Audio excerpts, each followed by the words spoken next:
Hello, everyone, and welcome. And thank you for joining us today on today's webinar, Beyond Employee Learning, How Customer and Partner Education Drive Value and Growth. I'm Claude Werder, Senior VP and Principal Analyst at Brandon Hall Group, and I'm one of your presenters today, and I'm joined by Samantha Murray. Hi, Sam, it's great to have you. Thank you so much for having me. I'm excited about this topic. Yeah, me too. Looking forward to it. Sam's a marketing and customer education leader with a passion for creating engaging learning experiences that maximize impact. In her role as Global Director of Go-to-Market at Docebo, she helps organizations leverage technology to optimize the learner journey and improve business outcomes. And as I said, Sam and I are really looking forward to the discussion today and really hope that all of you will participate by asking questions and putting comments in the chat. Well, we'll prompt you a few times along the way, but hope you'll just feel comfortable doing that. Before we get started, I really wanted to thank today's sponsor, Docebo, which is also a Brandon Hall Group Smart Choice preferred provider. Docebo is focused exclusively on learning. It focuses on building technology for L&D and enablement professionals, whether the end audience is employees, customers, partners, members, associations, franchisees, or anything else. Docebo is a global company with customers across the globe as well, including household names such as AWS, Thomson Reuters, Zoom, and many more. Docebo customers use the system in many different ways to drive their diverse learning strategies. For those of you who aren't familiar with Brandon Hall Group, we're a research and analyst firm. We empower excellence in organizations around the world through our research and tools. Quick mention that we currently have several certification programs open for enrollment, including our Certified Learning Strategist program. Visit certification.brandonhall.com to learn more about how to earn that designation. Your participation in Brandon Hall Group's research surveys is one of the most crucial components of our insights and thought leadership. So if you have a few minutes to spare and see any topics that you can take a survey for, that's always appreciated. We have 3 open surveys right now, a new one that just launched on LMS Marketplace that many of you may have an interest in, as well as one on employee experience, diversity, equity, and inclusion. Links will be available in your handout, or you can always visit brandonhall.com. All participants receive a piece of complimentary research once the results are analyzed. And finally, a few logistics. To ask questions, please use the questions panel on your control bar. We'll leave time at the end for questions and may take some during the presentation as well. And as I said before, always welcome your comments and we'll try to react to those as we get them. Webinar is being recorded today and we'll share a link to the recording and a PDF of the presentation via email in 24 hours or less. If you'd like to download a copy of today's presentation instantly, the link to do so will be available in the chat very shortly. The chat is also open for today, as I mentioned. We hope you'll share your thoughts and experiences with us. Just let's make this as interactive and fun as we can as we go forward. Awesome. So we want to start today. Often we start with some research. We really want to start off the top with getting you into a poll question, because we really want to know before we get started is what's your organization's experience with extended enterprise learning. We've given you 4 choices. You can choose one. A is we don't offer it, but we're planning to start. B, we've just started offering extended enterprise learning, so you're just getting started. C, we've done it for a while and are looking for ways to increase the impact. And 4, we're veterans and getting excellent business impact. So we're looking forward to seeing where you weigh in. And then after you answer, as we're waiting for the results, if there's anything specific about your experience you'd like to share with us, we're happy to hear that as well. Yeah, absolutely. And feel free to drop where you're joining in from into the chat as well and what your organization is. If you want to communicate with us there, would love to see some engagement in the chat. Okay, so here are the results. So we've got looks like a pretty mature extended enterprise audience. 56% have been doing it for a while and are looking for ways to to improve. And then we have about 11% are veterans doing great. So you can share your tips as we move along. And then we have about a third who are don't offer it, but are looking to start. And hopefully we can give you some really good strategies and tips to help you along. And would just love to hear your questions and comments about your situation as we go. All right, so let's get into it. So this slide is from a couple of research studies that we did, one in 2020, one in 2023. And what it shows is that external learning, extended enterprise learning, which can include lots of different types of non-employee audience, has really grown enormously since 2020. So back then when we did the 2020 survey, the pandemic had just started. And at that time, only 27% of organizations offered both external and internal learning. Now in 2023, the survey we did just recently, it's almost the opposite. 77% of organizations offer both external and internal learning of some kind, and only 23% offer just internal learning. So things have really changed. And I think what we want to talk about, Sam, is what factors do you think are really influencing this growth in external learning? I think there's quite a few. Yeah, for sure. I think from what I've observed, and just for the audience's sake, I used to lead customer education at Shopify. So I actually have a background in customer ed and extended enterprise learning. That's the space that I've been in for several years. And I experienced this shift myself while leading customer education at Shopify. One of the things that I think we've seen as a result of the pandemic in particular is just a rise in software as a service. With everyone going remote, especially, I think customer education and partner enablement in particular have seen a pretty big increase. And I think part of that is due to potentially just everything shifting into an e-learning or online learning space. It's possible that organizations were likely offering like ILT training, maybe some through like spreadsheets or maybe through some other tooling that wasn't necessarily tracked through an LMS. And with the shift in online learning throughout the pandemic, we've saw this pretty significant rise in extended enterprise learning. I think the other thing to keep in mind is that what I've observed in the industry is customer education and partner enablement playing a pretty significant role in revenue growth for the organization. Yes. In this Yes. sudden kind of like realization of the potential that these two modalities can bring in terms of growth for the organization.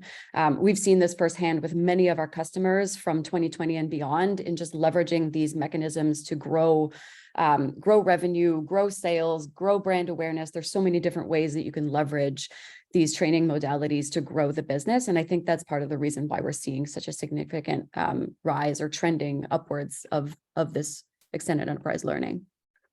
Yeah, we have quite a few customers who are grappling with budget issues in their learning department and are using some of the revenue from external learning to help neutralize, at the very least, some of those budget constraints and sometimes making money and actually increasing their budget.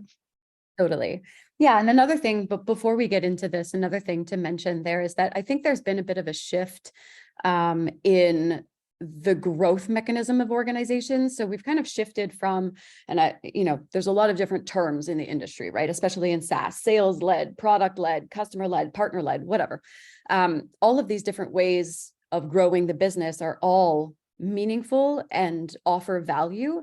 But what I think I've observed in the last couple of years is a really significant shift towards customer-led growth as a mechanism of growing the business. I think, those of you who are on the call who are doing extended enterprise learning, you kind of understand the value that retention brings to the organization. It's sometimes easier to keep the customer and grow their revenue from an existing customer than it is to acquire a net new customer. And so I just wanted to talk through really briefly this GEAR framework. So I didn't create this, or we didn't create this at Docebo ourselves. This was taken from our friends over at Catalyst, which is a customer success platform.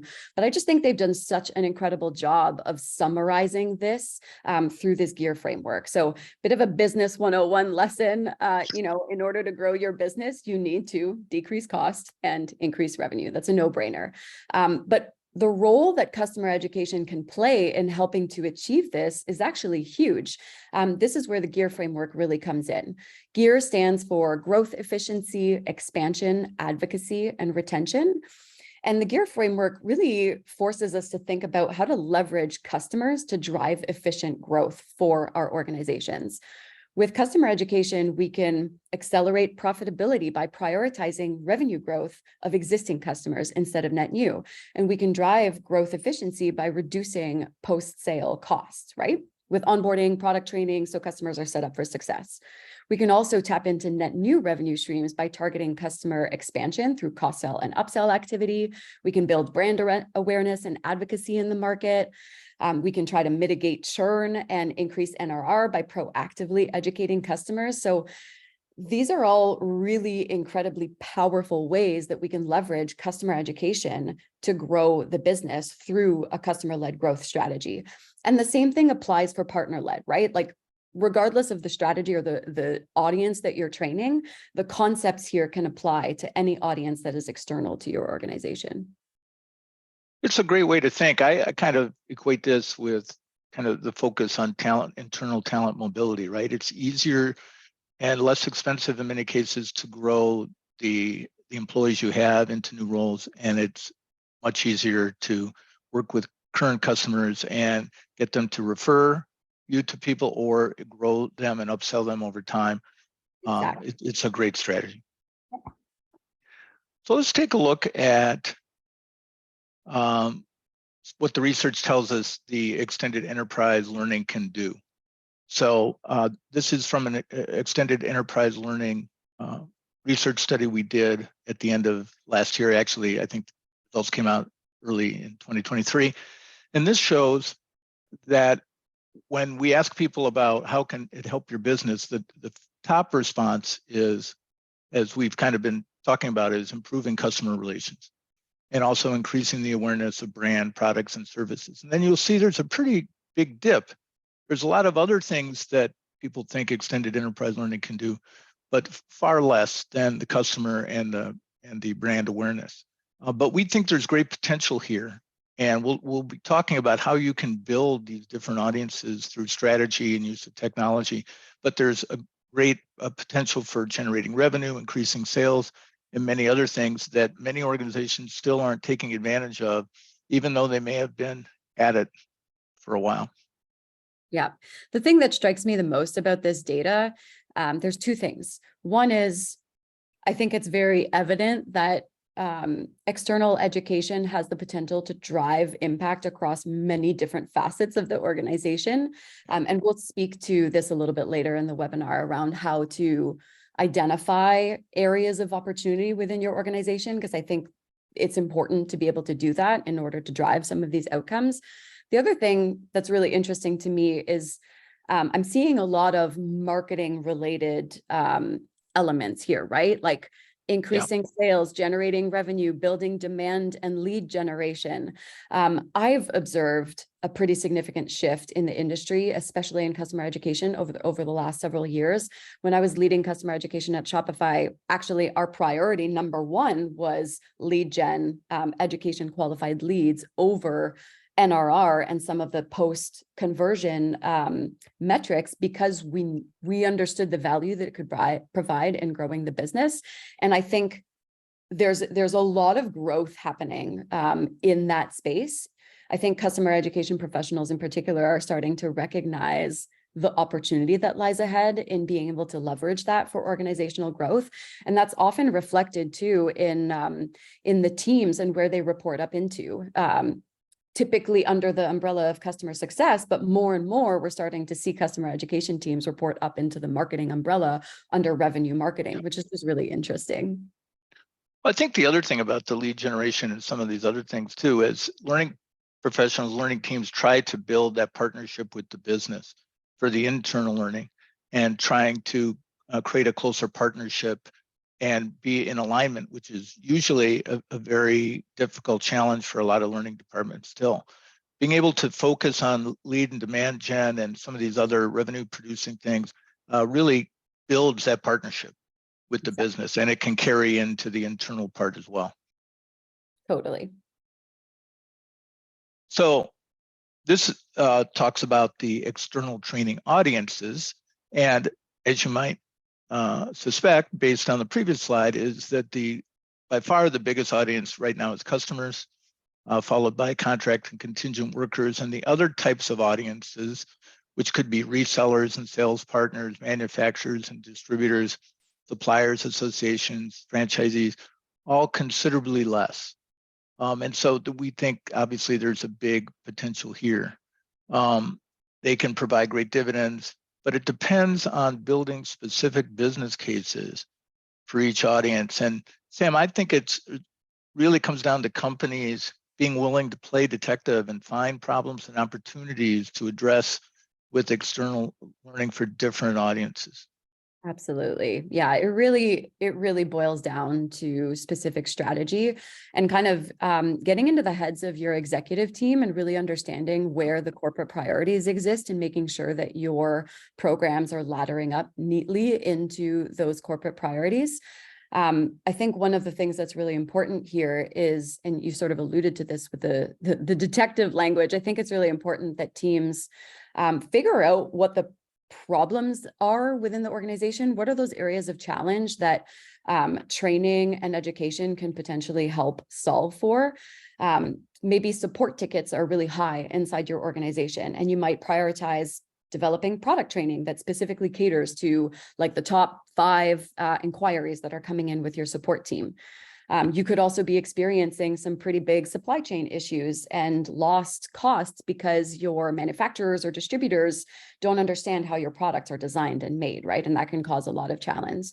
Maybe your partner reseller network is struggling to generate revenue in a specific region, and that might lead you to localizing and translating your education material to make sure that you're considering like local nuances within that region. So there's a bunch of different ways that you can leverage learning across these external audiences to grow your business, but it really boils down to understanding where the areas of opportunity exist within the business. Where are those challenges that are coming up that education can potentially play a role in solving? And then really designing strategic programs that specifically go after tackling those challenges. Yeah, and it's really easier and more effective if you start your strategy with the end in mind. So if you can come with a specific business outcome you're looking for, and this is not all that different from internal learning, is where you have to start at the end. What goal do you want to achieve? What's the business goal? And then working backwards from there. And so you start with the goal that you have, and then what behavior changes, might be necessary to achieve that goal. What do you need to accomplish to achieve the goal? Then you can work on the learning objectives, and then you can look at the modalities and technology and everything else. So one thing leads to the other if you start with the business goal in mind. Totally. And make it as specific as possible. Yeah. Yep, that's exactly it. And I wanted to just provide a bit of a high-level process overview for anyone who may be new to this. It sounds like many of those of you that are in the audience on this call are fairly familiar and are mature in terms of your program development, but you might catch a little bit of something that you hadn't considered. And so just a bit of a high-level process that I've used really successfully in growing education programs.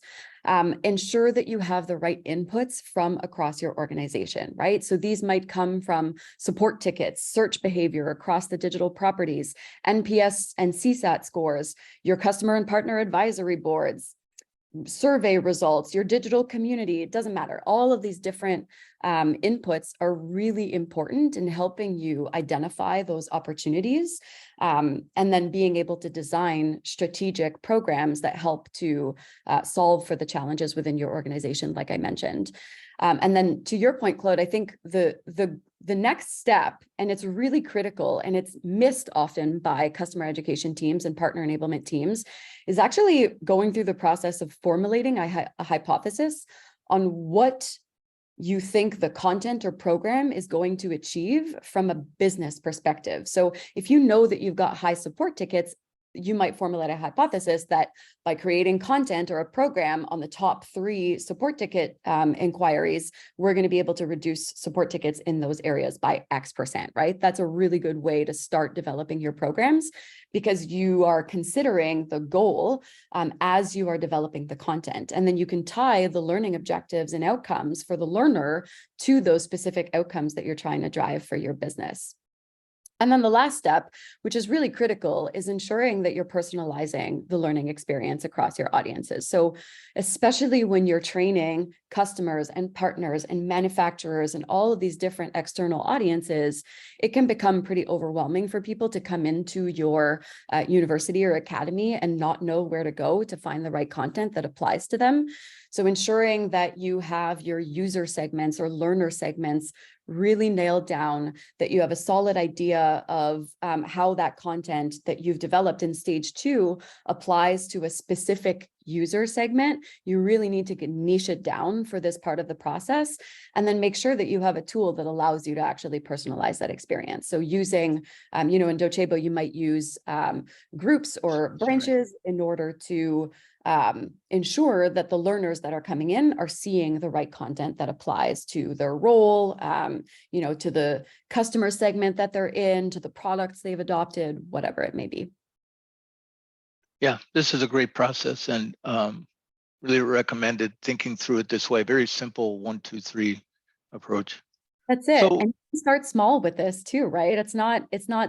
It can be simple because you can boil it down to something very small just to experiment. And the biggest thing that I'd love for the audience to take away from this is, like, it just requires curiosity and experimental mindset. That's all. Like, that's really what this boils down to. yeah, it's like, when you do internal learning, you're often best practices to start with some sort of pilot, and this isn't all that different from that. You experiment, you try something, and then you grow with it. Right. So we hope that you'll let us know some of the things you're doing, what kind of process you're following. Would love to hear some comments as we go along here. Yeah, absolutely. And feel free to drop in the chat. Like, have you used this successfully before? Are you already formulating hypotheses around the content that you're developing for your programs? Like, I would love to hear from you in the chat. So while you're thinking of that, here's another poll question. Before we go into the second part of our presentation, we really wanted to get a sense of what the challenges are that you're facing. We outlined some of the things we thought were important. And we realize that all of these might be challenges, but try to figure out what is the biggest challenge for you. And then you can also elaborate in the chat on anything else. So the choices are making the business case or creating a strategy, like we talked about, or is the challenge the resources to produce the content? Or is it the technology? You don't have the right technology and it's cumbersome. Or is it marketing the learning to the external audiences or measuring the business impact? Which of those is the greatest challenge? And again, if there's any comments you'd like to share, we would love to see those as well. It'll be really interesting to see the results of this poll. I think the moment in time that we are currently in, the economic conditions that we're all facing in the industry right now, it'll be really interesting to see the results of this poll. Yeah, I always like to try to guess, and I'm usually wrong. So we'll see what folks say. So it's pretty evenly split, but the majority answered, 33%, say they don't have the right technology. And we're going to be talking quite a bit about that in the next few minutes. And then everybody else is pretty split between the strategy, the content. And so that shows the level of challenge and the intricacy involved here. So what we're trying to do is provide you some guideposts, some things you can lean on as you try to sort through these challenges. Okay, so let's take a look at what our research showed when we asked this question. Which of the following are challenges to producing extended enterprise?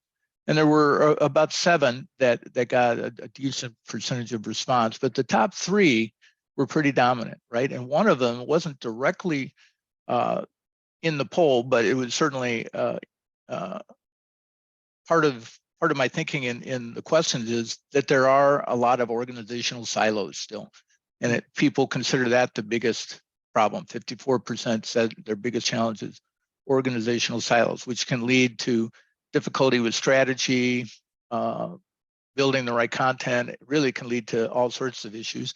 Then 50% said difficulty measuring effectiveness, which is always right at the top of the list, whether it's internal, external learning. And then the lack of technology is right there at the same level. 50% said that that was the biggest challenge.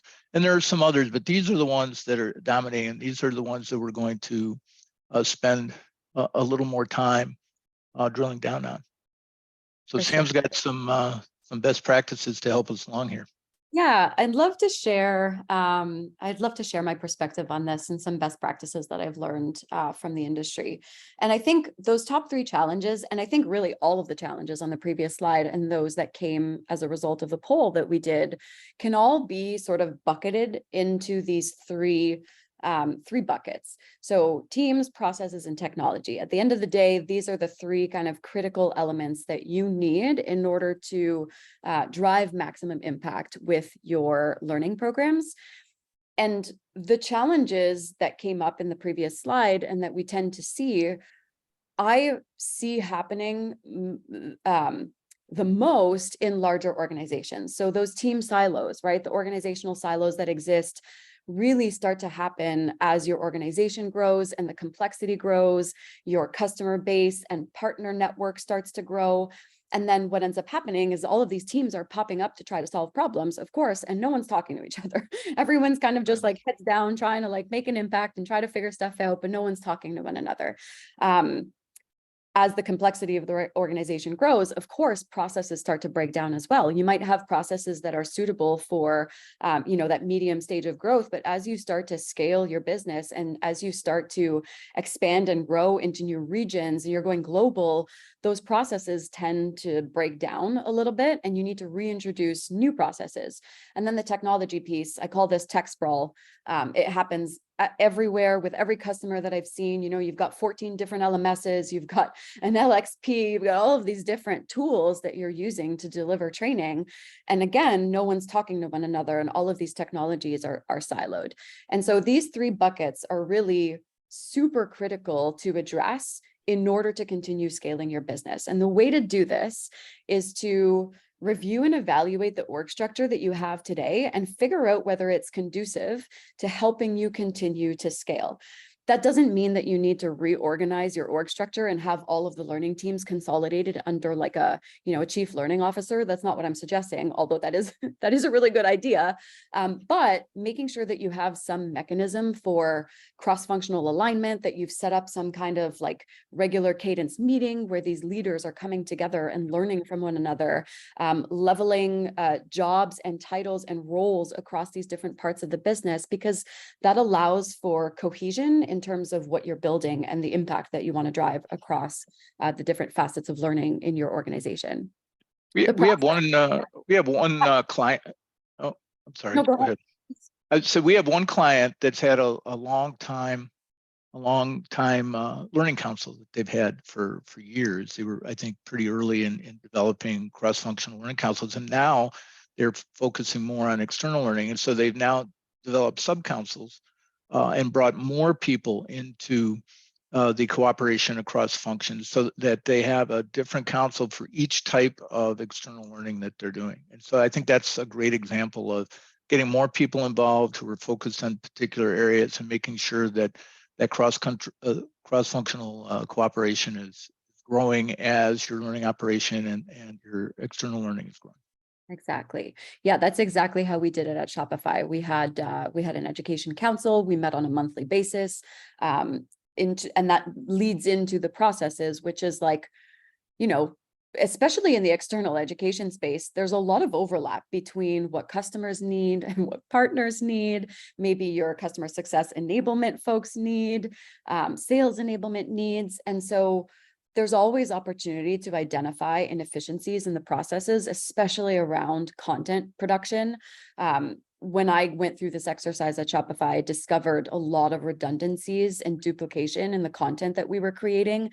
And by pulling the teams together in this council, we were able to build content once, figure out how it applies to the different audiences, personalize it later on in the content production process in delivery, so that we were being really efficient with our spend in terms of content production. So that's one of the processes. And then making sure that you have a clear methodology for measuring the impact across the different modalities of learning that you have. Understanding the KPIs that each team is responsible for that ladder into kind of like an organizational learning umbrella is really important, and will lead to some of the best practices that we'll talk to a little bit later on in terms of like the measurement of impact. And I know technology was a really big one here. Having the right tech stack is really, really important. But not only having the right LMS, but ensuring that you have a learning platform that plugs into the rest of your tech ecosystem, and being able to have a tool that's going to grow with you is really important. And that's part of the reason why we released recently an LMS consolidation guide, really geared towards some of these larger organizations that tend to experience some of these issues and the tech sprawl. We wanted to create something that would provide insight into what to do when you're looking to consolidate 14 LMSs to a single LMS that still allows for a personalized experience across all of your learner audiences. Doing this exercise inside your organization will lead to a massive increase in ROI, right? You're reducing tech spend across a bunch of different tools that may or may not be needed if you have a single tool in-house that will serve the purposes across all of your different learners.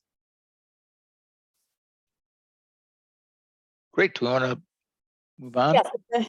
The next slide, I just wanted to provide a quick example from one of our customers, Power DMS. So what you can see on the screen here, obviously they've achieved some pretty incredible results, but the point that I want to drive home is the consolidation that they've managed to achieve. So Power DMS acquired, you can see on the bottom there, 4 different companies over the last several years. And through every single one of those mergers and acquisitions, they were able to continue centralizing the experience on Docebo, because Docebo offers some pretty powerful functionality as it relates to personalized learning experiences in hybrid learning, both like internal and external. And so they were able to centralize this experience. And because of that, they increased their ROI by 119%. They saved over 5,000 training hours. They saved a ton of training costs by centralizing everything onto a single platform. So it's really like, if you're at that point where you're considering optimization of your programs and really trying to figure out how you can maximize impact, this is a really great way to do it. Look at your technology stack, figure out where there might be redundancies. And if you can streamline onto a tool that's going to serve the purpose for the next 5 to 10 years of your organizational growth, that is absolutely the best recommendation I could offer.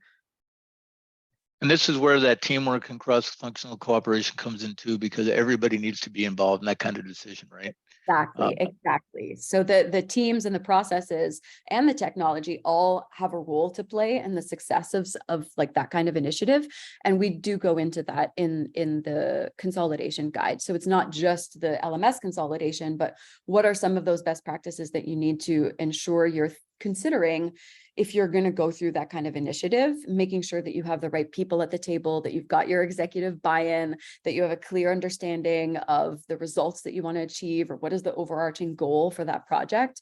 All of that is covered in the consolidation guide that I think we've dropped in the chat, or we're about to drop. Yes, we do have it in the chat. So if you're interested in that guide, you can just copy that and Beautiful. Download it right away. Okay. So we're beginning to talk a little bit of technology, and so we're going to drill down into that a little bit. And this is a slide where we ask people, which of the following systems does your organization use to deliver extended enterprise learning? And you can see there's a huge number of different solutions.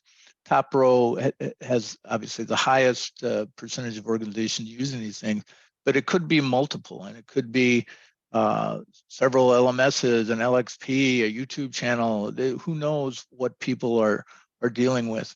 And so you've really got to figure out how to consolidate, or to find a platform that really allows you to excel both in extended enterprise and internal learning. but not every learning solution is built to handle the external type of learning environment. So it's important to take a careful look. You want to look for platforms that includes robust reporting. I think white labeling is, most people want mobile capabilities and assessment tools, just to name a few. The tools have to be able to meet the demands of multiple user audiences we talked about, because whether it's a customer or a supplier or a distributor, it's a different audience. It requires a different approach, as we talked about. And so you have to have the tools there and so you also need to build what I would call a structured and strategic technology ecosystem, right, Sam, to meet all your learning needs. 100%. Yeah. And I think we have to remember the learner experience in this. Like when I look at this slide, I think to myself, like, holy moly, can you imagine what it's like for the learner to try to figure out where they need to go to get access to the information that they need? Do I go to the YouTube channel? Do I go to the digital community? Do I go into their university? Do I go to the website? Like, I don't know where I'm going. And so we need to remember that we are doing our learners a disservice by having this really disjointed experience across multiple tools. And that's not to say that your LMS or your LXP is going to solve all of the problems. Making sure that you have the right tool for the job for whatever it is that you're trying to achieve is really important, but making sure, to your point, Claude, that you've got an integrated network through those different tools that you do offer to your learner so that they can find the information that they're looking for. One example of this, at Shopify, we had developed, and I think HubSpot does this really well, Salesforce, there are a couple of other organizations, Gong is one of them, who have done a really excellent job of kind of consolidating that learner experience to a single centralized source for all of their external audiences. So you have one single entry point, no matter if you're trying to hit the knowledge base, you're trying to take a course or certification, maybe you want to go onto a forum and unblock yourself with your peers. It doesn't matter what you're trying to accomplish. You have one entry point into all of those different offerings. And that creates a really seamless and cohesive learner experience for the people that you're serving. So it's not only from your perspective as a business trying to figure out, okay, how do I streamline and consolidate and make sure that I'm shaving costs and that I'm being efficient and effective with the tooling that I have, but am I creating an experience for my learners that gets them from point A to point B and helps them achieve whatever it is that they're trying to achieve? Like that, at the end of the day, is the most critical thing we need to consider. And this is why it's so important to get input from your learners, whether the internal learners or the external learners, because no matter how well you design this and communicate it, the user experience, they may come at it from a different point of view. So you want to make sure that you're capturing what their reaction is. So if you think you have a good system, make sure you're testing it out on a variety of people to make sure that they feel the same way, and can offer suggestions for you to fine tune it before you go live. Yep. Okay, let's move on. So this talks about technology characteristics that are important to extended enterprise learning. And many of these are what you would expect at the top, right? Reporting and analytics, testing and assessment, branding experience. This survey was taken at the beginning of the year, and I think some things have already changed significantly, and we're probably going to be doing another survey. One of the things that stands out to me, and probably to all of you as well, is only 17% of respondents said that artificial intelligence was important. Well, this is right at the time that the ChatGPT craze started and all this attention on generative AI started. We did another survey earlier last year where it was also not considered very important in the learning world, artificial intelligence. They saw it as happening to somebody else or something in the future. Well, the future came quickly, and now AI is driving everything. I've interviewed a bunch of people in learning functions who are somewhat skeptical of going wholesale into AI, but are very, very gung-ho on experimenting, teaching their teams about AI, how to use AI, what the strengths and potential weaknesses of AI are. So that needs to be, and I'm sure will be, much higher up on the list. But some other things I think also need more attention from folks, which would include social learning. Social learning technology is actually the most in-demand technology now in learning based on our latest research, which came out just a few weeks ago. And then, of course, if you're going to grow your revenue through learning, you have to have really good e-commerce functionality. And so I think there's going to have to be more attention to that. What are some of your thoughts, Sam? Yeah, for sure. On the e-commerce side, I do see that growing artificial intelligence. I'm surprised to see that number, and maybe I'm a little bit biased because Docebo has such a strong artificial intelligence component to the platform and is such an important part of the future of the platform that we're developing. So I may be a little bit biased there, but definitely surprised to see that be so low. Reporting and analytics, I'm not at all surprised, is at the top. And it's funny because, if people are responding that this is the most critical feature that they need out of their technology, but that they're also struggling, it's one of the highest areas of struggle and challenge for them. To me, that's a clear indicator that we as vendors in the space need to do more and do better in terms of educating on what's possible with the reporting and analytics tool that exists within the platform. And we'll get into that in a second. I have some best practices to share around measurement that I'm excited about. So continuing to focus on AI for a minute, this is some research about the most popular use cases for generative AI in HR. This was actually focused more on internal learning, but I think the numbers hold true for external learning as well. So 65% more than any other response was accelerating training content development. And when I talk to corporations, they believe that's where the biggest benefit is, at least in the short term. And I've talked to a couple providers of content now too, who are going, all in on AI and being able to shorten their content production time by 75, 85, even 90% in one case. So that's number one. And then scaling learning activities is another. You can just, everything can go faster, can go easier. And so I think you're going to see organizations continue to get more comfortable with this as the weeks and months go on. Absolutely. Those three areas, actually, the accelerating training content development, scaling learning activities, and improving employee experience, play really neatly into the three areas of opportunity that we see AI playing a significant role in the extended enterprise learning space. If you want to jump to the next slide, Claude, I'll kind of talk Sure. through some of these features, but I'm going to start with AI. So number 3, I'm going to start there because I think it ties in nicely to that previous slide. These are the features that I think are the most underutilized that have the potential for the biggest impact within organizations, and AI being absolutely one of them. And there's kind of those 3 areas that we're seeing AI play a significant role in.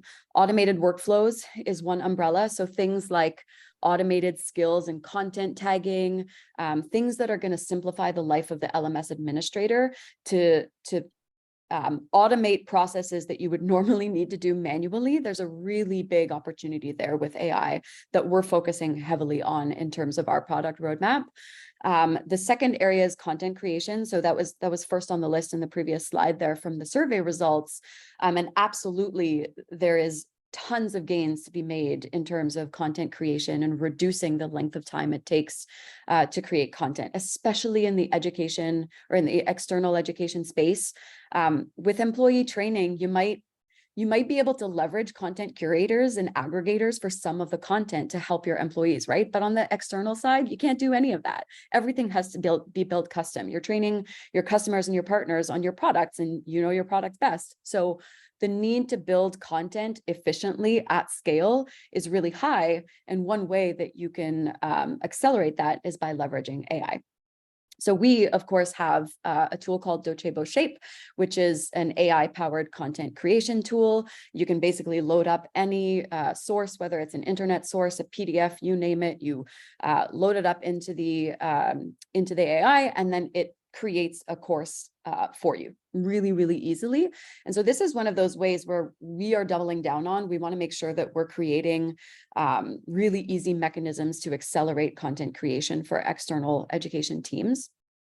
The third bucket of AI, which is actually so critical and plays into what I was saying earlier around the learner experience, is personalized learning. So with the automated skills tagging and content tagging on the workflow side, you are also able to leverage that to personalize the learner experience based on whatever data you decide to feed the algorithms, right? So if you're pulling in information from your CRM and you have all of the right integrations in place across your tech network, then you have all this information about your learners that you can leverage to personalize the learning experience and making sure that they're seeing just the right content at the moment of need, at the right time, delivered in the right way to meet their expectations. That really is how I see AI playing a really big role in the future, and something that we're absolutely really focused on supporting our customers with moving forward. Just to quickly jump to the other two. So the other two features that I see having the biggest potential for impact, analytics. So it's no secret, we're all in this, I call it the era of technology ROI. There is a very big need not only to do more with less, but to prove the value of every single piece of technology that we're using inside our organization, right? So making sure that you have a tool that has built-in reporting and analytics functionality is one thing, right? Having the right dashboards available to you to measure the impact on the learner, but then also critically important, having the connection into your existing BI tools, wherever you're measuring the business impact and being able to correlate the learning activity into whatever KPIs are important to you to drive the business, like reduction in support tickets or whatever it is that you're focused on. You need an integration to be able to do that well. And we, of course, at Docebo, we've got Learn Data, we've got Docebo Learning Analytics, so Learning Impact, all of those things are pre-built into the platform that we offer. And last but not least, Claude, you mentioned this, but monetization, I see so much potential here with the external education space. Moving from cost center to profit center is a really great way of not only proving the value that you offer to your organization, but actually tangibly generating revenue for your business. There's no better way to kind of validate why your team exists within the organization. So having that built-in e-commerce functionality, things like, payment and subscription functionality, automated tax calculations, especially if you're going global and you're selling courses in other countries, seamless integrations into your ERP so that you have a seamless way to track those purchases. Like all of that is really important if you're going to go down this path of monetizing your learning programs, but there is just so much potential in that space. Implicit in all of this is all the things that Sam was talking about is how it's important for internal and it's important for external. But with external, keep in mind that all these different functionalities, if they're not rocking, if they're not really good, it's also a reflection of your company and the products that you're selling at those customers. So it's a double whammy. And so it's just really important that they get a good impression of you as they're consuming learning. They're also making value judgments about the quality of the relationship with this, provider, whatever you're selling or providing to the customer. Absolutely. And I mean, like we've all seen, I've seen and observed the success of HubSpot Academy in using customer education or prospect facing education as a lead generation mechanism, right? They have paid courses available on any kind of marketing topic that you might need. If you're a marketer, you take their training, and of course you're going to want to use the tool if you're moving into a new organization that might not already be using HubSpot. So they're building demand through the education programs that they provide, and that is a really powerful strategy to leverage. Absolutely. Okay, let's see. Let's move on to talk a little bit more deeply about ROI. So this slide goes into how does the organization measure ROI on your extended enterprise learning programs? And as you would probably expect, it's the top answer by far is customer satisfaction NPS. But as we mentioned, it's so important to be measuring, more specific KPIs. And so the tendency for learning functions to focus on things like satisfaction and usage and NPS is really not going to serve you well in the external community. You really need to focus on things that are much fewer companies are focusing on. Depending on what you're using it for, active users is pretty important. What kind of penetration are you getting? The time to value, product usage, feature adoption, all of these things are very specific metrics that are important to look at and tie back to what your ultimate business goal is with the learning. Yep, that ties into what we were saying earlier, right? Like, what is the biggest challenge that your organization faces? Play detective, figure out how your programs can help solve for those particular problems, and then design programs around those specific opportunities. So I know you've got a few best practices related to measurement. So let's drill into those. Really high level. It's really tough to get into this. I could spend an entire, hour-long webinar just talking about this one particular slide. So I just want to say, like, if anyone has questions, feel free to reach out to me on LinkedIn. Go and find me there. I'm happy to talk about some of this in more detail because I know I've glossed over a lot of things in a really short amount of time. So feel free to reach out to me. But in terms of measurement best practices, I think the first thing that you need to do is just make sure that you have really solid data hygiene best practices inside your organization. So, we talked about the best practices around teams, process, and technology, and maybe creating that education council inside your organization. By doing that, you have the opportunity to also pull in someone from your data science team, or maybe from revenue operations, whoever those people are, IT.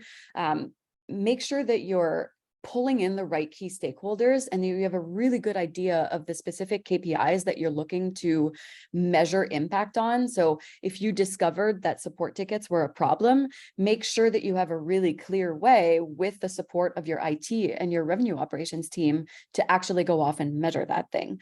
That might be part of the tooling that you adopt, but it might mean pushing data into, your data warehouse or wherever you are housing your data in a centralized place, and making sure that you have the dashboards built to be able to actually correlate those things and measure the impact. So that's really important. Having a clear understanding of those KPIs, again, partnering with those cross-functional teams that are going to help you do this. I became best friends with our data science team at Shopify when I was leading education there. It's so important to bring them in really early on, because what I've seen happen time and time again is okay, I've figured all of this stuff out. I've got a plan. And then you go to revenue operations or you go to data science and they're like, this is really difficult. It's going to take 8 months. Oh, okay. Well, if I had have brought them in sooner in the process, maybe that timeline could have been shaved down, or they could have provided some insight into where we can prioritize in order to get some of those insights that we need to keep moving forward. You don't want to boil the ocean either. So that's really important. And then again, harping on the technology piece, it's so critical that you partner with a vendor that is going to offer you a really cohesive integration with the rest of your existing tech stack. You need to be able to integrate with your data warehouse and your BI tools, your CRM, all of these areas where you already have a ton of data. Those integrations become absolutely critical for being able to do this work and to continue not only validating the impact that you're creating on the learners, but what you are bringing to the business, improving the value that you are driving in terms of tangible revenue for your organization. Yeah, I think these three are really the essence of measurement best practices. You do a great job here. Obviously, there's a lot of detail, but if you can focus on those things, you're going to be in pretty good shape. And none of this is easy. Let's be honest. It's not. So we boil it down to these three things and talk about it as if it's simple. It is one of the hardest things I've ever done in the course of my career is is trying to do this within a large organization. It is extremely difficult, but this is why those partnerships with the key stakeholders across your org are so critical, because it's way easier to push a boulder uphill when you've got an entire team backing you up than it is to try to do it solo. And what seems daunting to you, a partner in another department, whether it's marketing or IT or data science or whatever it might be, it may not be a big deal for them. You're going to find people who are going to be able to help you over the hump if you do that kind of networking within your organization and grow partnerships. Absolutely. So we want to save time for a couple of questions, and if you have any, we've got a couple real quick ones in the queue. If you have any other questions, drop them in there now as we just cover a few key takeaways. So just at a high level, number one is design from the outcomes you want to drive, right? Start at the end and move backwards with your design. Number two, adopt an experimental approach, that you don't have to boil the ocean. You can start with a small experiment, see how it works, what works, what doesn't work out the bugs, and then go from there. Number three, to partner with the right technology vendor, obviously a very important point, as well as finding the right technology ecosystem and working through those issues. And last but not least, measuring the impact incrementally to show the business value. That's it in a nutshell. You need to show the business value. And I think with external learning, the business value is often pretty straightforward. And I think also doing this in a very straightforward way will help you with some of the internal learning measurement issues that people have as well. For sure. Yeah, it all comes down to like a crawl, walk, run approach, in my opinion. And even those of you who are on this call and who indicated that you were already running external education programs and you were looking to optimize, you can still adopt that mindset, right? Like, what is the next best thing that I think is going to drive the biggest impact for my organization? Focus your efforts there, prove that it works, and then expand, right? Then you can automate some of those things while you experiment with a new thing and try something different and see what sticks. That's the biggest piece of advice that I give. Okay, so we do have a couple questions in a couple of minutes we have left. So let's see. Well, first of all, there was a quick one about the Brandon Hall Group Extended Enterprise Learning Report. It is generally for members, Mike, but we can get your email address and don't mind sending that to you, so we can do that.